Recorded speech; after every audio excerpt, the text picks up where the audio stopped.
Hello दोस्तों, मैं Ankur Tyagi classes में आपका स्वागत है। आज हम यहाँ पर आपको साधारण ब्याज से संबंधित ये दो क्वेश्चन सोल्व कराएंगे। बहुत मोस्ट इंपोर्टेंट क्वेश्चन है, एसएससी एग्जाम में आए हुए हैं दोनों ही क्वेश्चन। तो देखिए पहले क्वेश्चन का सॉल्यूशन। पहले क्वेश्चन में क्या कह रहा है, एक आदमी ने 1,20,000 की राशि छोड़ी है जो 14 वर्ष व 12 वर्ष के उसके दो पुत्रों के बीच इस प्रकार विभाजित की जानी है कि प्रत्येक के 18 वर्ष की आयु पूरी कर लेने पर उन्हें बराबर राशि मिले। यदि राशि पर 5% प्रति वर्ष की दर से साधारण ब्याज मिलता है तो छोटे पुत्र का हिस्सा क्या होगा। तो भाई 1,20,000 की राशि छोड़ी है एक पिता ने अपने दो पुत्रों के लिए। तो वो ये कह रहा है कि जब ये 18 वर्ष के हो जाएंगे, एक 12 वर्ष का है और एक 14 वर्ष का है, तो ये जब दोनों पुत्र 18 वर्ष के हो जाएंगे तो उन्हें समान धन मिले। तो कहने का मतलब ये है कि दोनों को कितना कितना हिस्सा दिया उसने, तो इसमें छोटे का हिस्सा बताना है, छोटे पुत्र का। तो अभी हमें पता नहीं कि बड़े पुत्र को कितना धन दिया गया और छोटे को कितना दिया गया। तो भाई बड़ा पुत्र 14 वर्ष वाला बड़ा पुत्र होगा जिसकी 14 वर्ष आयु है, तो इसे दिया गया धन हम P1 मान लेंगे। माना इसे P1 धन दिया गया और समय कितना है, 4 वर्ष का। समय कैसे निकाल लेंगे भाई, देखिए 14 वर्ष उम्र है बड़े पुत्र की, 14 वर्ष उम्र है। जब ये 18 वर्ष का हो जाएगा तो जब इसका धन कितना हो जाएगा, मतलब 14 से 18 होने में से कितना समय लगा, 4 वर्ष का। और छोटे पुत्र को, छोटा है 12 वर्ष का और इसे 18 वर्ष की आयु पूरा करने में कितना समय लगेगा, 6 वर्ष। 18 में 12 तो 6 वर्ष का। ठीक है, तो भाई इसका समय ज्यादा है। छोटे पुत्र को जो है ब्याज जो मिलेगा 5% की दर से, छोटे पुत्र को ज्यादा मिलेगा बड़े पुत्र की अपेक्षा। बड़े पुत्र को 4 साल तक और छोटे पुत्र को 6 साल तक, तो 2 साल ज्यादा का ब्याज मिलेगा। पर भाई जब लास्ट में उन्हें धनराशि प्राप्त होती है, 18 वर्ष के जब हो जाते हैं, जब वे अपना पैसा निकाल लेंगे या उन्हें वो पैसा मिलेगा, तो वो दोनों का समान है। तो इसका मतलब साफ पता चल रहा है कि जो बड़ा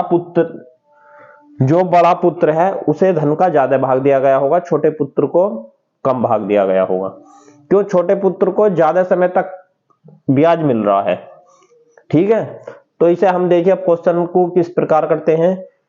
ये जो लास्ट में 18 वर्ष की आयु पूरा कर लेंगे, जो धन प्राप्त होगा, तो उसमें जो उनका मूलधन था, शुरू में जो उन्हें धन P1 P2 दिया गया था, उसमें उनका ब्याज और मिला हुआ होगा। तो जैसा कि हम जानते हैं कि मूलधन में हम ब्याज जोड़ देते हैं तो क्या बन जाता है, मिश्रधन बन जाता है। मूलधन मिश्रधन बराबर क्या होता है, मूलधन प्लस ब्याज। तो बड़े पुत्र का मिश्रधन बराबर हो जाएगा छोटे पुत्र के मिश्रधन के, क्योंकि वो कह रहे हैं 18 वर्ष की जब आयु पूरी कर लेंगे तो उनके धन बराबर है। तो आइए जल्दी से देखते हैं। तो हम जो लास्ट में धन मिल रहा है दोनों को 18 वर्ष की आयु पूरे करने पे, उसे मिश्रधन कहेंगे। तो बड़े पुत्र का मिश्रधन बराबर छोटे पुत्र का मिश्रधन। तो भाई बड़े पुत्र का मिश्रधन क्या होगा, इसके बड़े पुत्र का जो मूलधन था, जो शुरू में उसे धन मिला था, उसमें उसका ब्याज और जोड़ दो, साधारण ब्याज। तो भाई इसे कितना हमने माना था, P1 हिस्सा मिला था, तो ये इसका मूलधन हो जाएगा बड़े पुत्र के लिए P1, और इसमें जोड़ दो ब्याज। तो भाई ब्याज क्या होता है, ब्याज बराबर होता है मूलधन गुणा दर गुणा समय बटे 100। तो इसमें यहाँ ब्याज आएगा, ब्याज की जगह पे हम रख देंगे मूलधन। मूलधन क्या, शुरू में जो हिस्सा मिला P1 ही होगा इसका, गुणा दर कितनी है, 5%। समय, बड़े पुत्र को कितना समय लग रहा है भाई, देखो 4 वर्ष। 14 से 18 की आयु पूरा करने में 4 वर्ष का समय बटे 100। तो ये जो भाग रखा हुआ है इतना, ये ब्याज रखा हुआ है, मूलधन में ब्याज जुड़ गया तो ये मिश्रधन हो गया। ठीक है, अब इसी प्रकार छोटे पुत्र का हिस्सा हमने, जो शुरू में उसे धन मिला, जो शुरू में धनराशि मिली, उसे P2 माना है हमने P2। तो ये जो है P2 में इसका साधारण ब्याज जुड़ जाएगा। साधारण ब्याज इसका क्या हो जाएगा, P2 गुणा दर 5% है दूसरे वाले के लिए भी, और समय इसका 6 वर्ष बटे में 100। ये दूसरे पुत्र का, छोटे पुत्र का ब्याज आई है। तो ये 5 चौक 20, 20 P1 हो जाएगा। P1 बराबर 20 P1 बटे 100 बराबर P2 प्लस 5 छंग 30, 30 P2 बटे 100, 100 की इसमें मल्टीप्लाई हो जाएगी। 100 P1 प्लस 20 P1 बटे 100 बराबर 100 P2 प्लस 30 P2 बटे 100। अब भाई ये जुड़ के क्या हो जाएगा, 120 P1 बटे 100 से 100 कट जाएगा। ये 120 P1 बराबर 100 P2, 30 P2, 130 P2, 0 से 0 कट गया। तो भाई ये इधर कर लेंगे हम थोड़ा साइड में इसे क्वेश्चन को सोल्व, या इधर लिख लीजिए 12 P1 बराबर आ गया 13 P2। तो इधर लिखेंगे भाई P1 बटे P2 बराबर आ गया P2 P1 के बटे में आ जाएगा, और वो 12 13 के बटे में चला जाएगा, 13 बटे 12। तो भाई ये 13 अनुपात 12 P1 P2 का अनुपात आ गया। जो दोनों को धन दिया गया था ना, P1 था बड़े पुत्र का धन और P2 छोटे पुत्र को दिया गया जो शुरू में हिस्सा था, तो इनका अनुपात कितना आ गया, 13 अनुपात 12। तो भाई इसे ऐसे लिख लेंगे P1 अनुपात P2 बराबर 13 अनुपात 12। भाई इनका योग कितना हो जाएगा, इन्हें जोड़ा जाए तो 25, ठीक है। 25 धन कितना आ रहा है, इनका हिस्सा दिया गया 25, पर ये वास्तविक धन नहीं है, ये इनके अनुपातों का योग है। वास्तविक धन कितना था, 1,20,000। तो 1,20,000 1,20,000 25 का कितने गुना है, तो 25 चौका 100, 25 चौका 100 और 25 अट्ठे 200, 1010, मतलब 4800 गुना आ गया भाई। ये देखिए 25 कितने गुना है 1,20,000 का, 48 गुना। तो हमें क्या निकालना था, हमें छोटे पुत्र का हिस्सा निकालना था। छोटे पुत्र का हिस्सा कितना होगा, छोटे पुत्र का हिस्सा जो है का अनुपात था 12। ये जो है छोटा पुत्र P2 था, ठीक है। तो P2 की वैल्यू है कितनी, 12। तो छोटे पुत्र का हिस्सा P2 बराबर ये 12 है। तो इसे हम 4800 गुना कर देंगे। 4800 गुना जब करेंगे हम, गुणा 4800,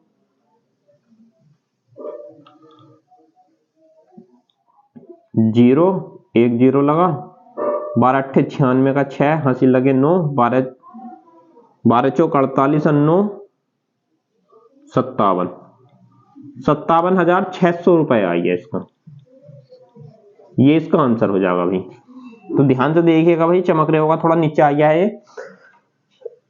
ये धन इनका 25 आया था, अनुपातों का योग 1,20,000 का 4800 गुना था। तो इसका P का हिस्सा कितना था, 12।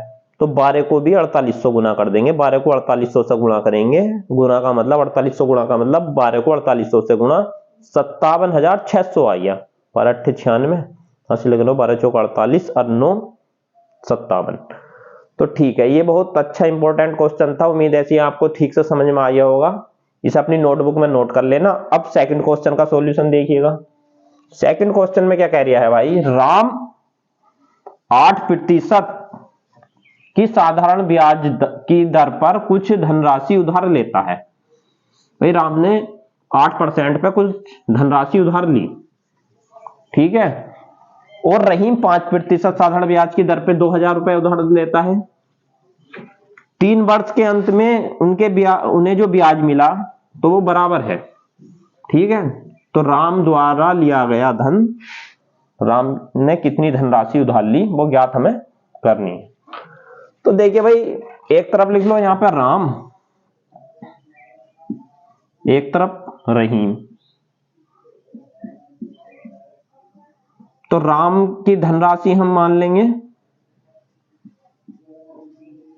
पता नहीं राम ने कितना धन लिया है, वो हमें ज्ञात करनी P1, ठीक है। और इसमें जो है समय कितना है भाई, 8% की साधारण ब्याज की दर पर कुछ धनराशि उधार लेता है रहीम 5 वर्ष की दर पर 2000 रुपए। समय 3 वर्ष है, समय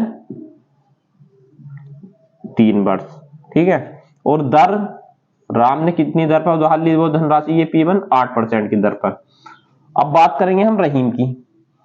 रहीम की धनराशि है, ये दी हुई है, इसे हम P2 कह देंगे 2000 रुपए, ठीक। और इसका समय भी 3 वर्ष है, दोनों का समय समान है, 3 वर्ष के लिए ली है दोनों ने धनराशि। और इसमें रहीम की दर कितनी है, दर बराबर होगी 5%, ठीक है। अब इसमें हम सूत्र लगा देंगे, दोनों के ब्याज इनके बराबर है, इन्हें ब्याज बराबर प्राप्त होते हैं, तो इनके दोनों के ब्याज हम बराबर रख देंगे। तो इधर भाई रहीम को, राम को मिला ब्याज, राम को मिला ब्याज बराबर रहीम को मिला ब्याज। तो भाई राम को कितना ब्याज मिलेगा, ब्याज बराबर क्या होता है, मूलधन गुणा दर गुणा समय बटे 100। तो राम का धनराशि P1 थी और इसका राम को दर कितनी थी 8%, समय 3 वर्ष बटे 100। इसी प्रकार रहीम की धनराशि 2000 और इसकी दर थी रहीम की 5%, समय कितना 3 बटे 100। 100 से 100 कटा, 3 से 3 कट जाएगा, तो P1 बराबर हो जाएगा हमारा 2000 गुणा 5 बटे 8। तो 4 दूनी 8, 4 पंजे 20। अब ये 500, ये हो गया तुम्हारा 5 पंजे 2500, 2500 बटे 2। अब 2 से 2500 में भाग जाइए, तो P1 बराबर क्या आ जाएगा, 2 से 2500 में भाग देंगे तो 1250 आ जाएगा। 2500 का आधा क्या होगा, 1250 रुपए। तो कितनी धनराशि उधार ली थी, राम ने 1250 रुपए की। तो इसी प्रकार ये दूसरे क्वेश्चन का भी सॉल्यूशन करा दिया हमने। तो उम्मीद ऐसी है आपको अच्छे समझ में आ गया होगा। ना तो इसे दोबारा से वीडियो को चलाकर देखना 1-2 बार, और इन्हें अपनी नोटबुक में नोट कर लेना। दोनों ही एसएससी एग्जाम में आए हुए क्वेश्चन है। तो जल्दी हम मिलेंगे अपनी नेक्स्ट वीडियो में। आज के लिए इतना ही, धन्यवाद।